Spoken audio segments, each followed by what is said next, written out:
and I will be presenting my clinical case study on the peripheral vascular disease. The patient today is John. He is a 73-year-old male and weighs in at 154 pounds and is 5 feet 7 inches tall. He arrived today with a 3-day-long fever and expressed symptoms of coughing and dyspnea. His appearance is that of acute illness.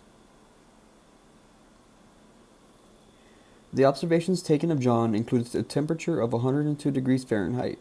He suffers from hypotension with a blood pressure of 104/68. He has an elevated rate of breath at 24 breaths per minute and an oxygen saturation sitting at 88%. Pulmonary examinations showed that he had coarse breathing around his left mid-lung. Abdominal examinations showed he was non-tender and non-distended.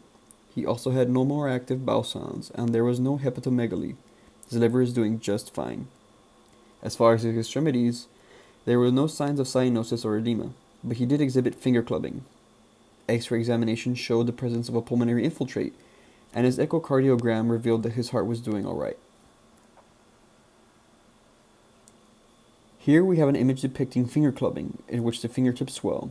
This is likely due to the low levels of oxygen. This is likely what John's fingers would look like.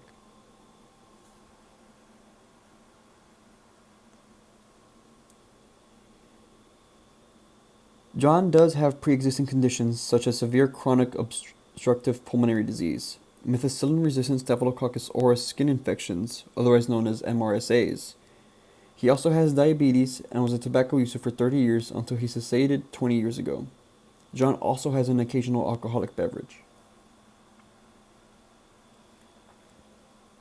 With this, John was diagnosed with healthcare-associated pneumonia caused by MRSAs. With that covered, now comes the topic of peripheral vascular disease, otherwise known as PVD. First, we must ask, what is PVD? Simply put, it is a circulation disorder in which the blood vessels narrow, become blocked, or spasm, leading to the disruption of blood flow, the effects of which are quite numerous and in some circumstances, dire. How exactly does one get PVD, you may ask? Well, it can be the result of plaque buildup in the veins, which can decrease blood flow through the body. The resulting decrease in blood flow could then result in the prevention of oxygen and nutrient delivery. Other factors such as injury, infection, and the presence of foreign bodies could possibly jam the veins. There are some risk factors that can increase the chances of getting PVD, such as age, with older patients being at a higher risk. Being a male or a postmenopausal female can also increase the chance. Cardiovascular issues such as heart damage and high blood pressure may also be factors. High cholesterol, diabetes, and being overweight, as well as tobacco use, all increase chances of getting PVD as well. Here's an image depicting arteries, the left being a normal and healthy artery, while the right one having arteriosclerosis, which is the buildup of materials in the arteries. This prevents blood flow. Symptoms of PVD are present in some cases of those who have it, but the most common signs of the disease can be found in the epidermis and tissues of the body, most notably the legs. In some instances, the skin may become thin, develop a sheen, or decrease in temperature. Hair loss on the legs may also occur. A weak pulse due to decreased blood flow is also common, and in terrible cases, the skin may become gangrenous, and wounds in areas with poor circulation may not heal properly. Numbness, pain, and discoloration are also signs of PVD, though consultation is still necessary to provide a proper diagnosis.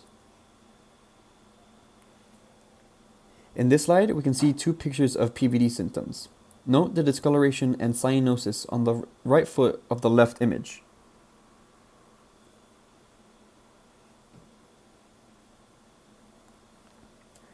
Tools for the diagnosis of PVD may be carried out via angiograms, which are X-rays of the vascular system to determine abnormalities. The ankle brachial index, which involves the taking of the blood pressure in the ankle and arm.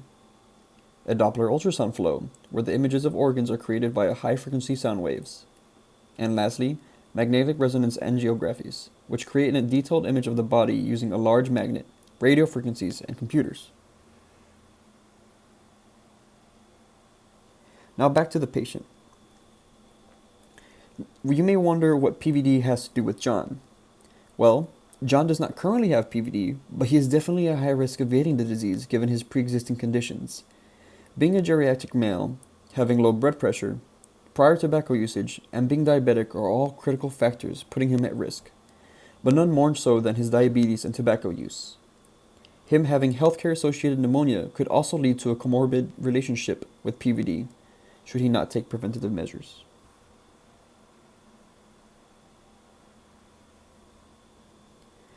Now, how would one go about treating PVD? Well, the primary form of treatment revolves around the controlling of symptoms to halt the progression of the disease. Actions that can be taken include increased exercise, cessation of smoking, and proper dieting. Of course, there can also be medicine prescribed to promote blood circulation, such as blood thinners. This concludes my presentation on the peripheral vascular disease. Thank you very much for your time and attention. Goodbye.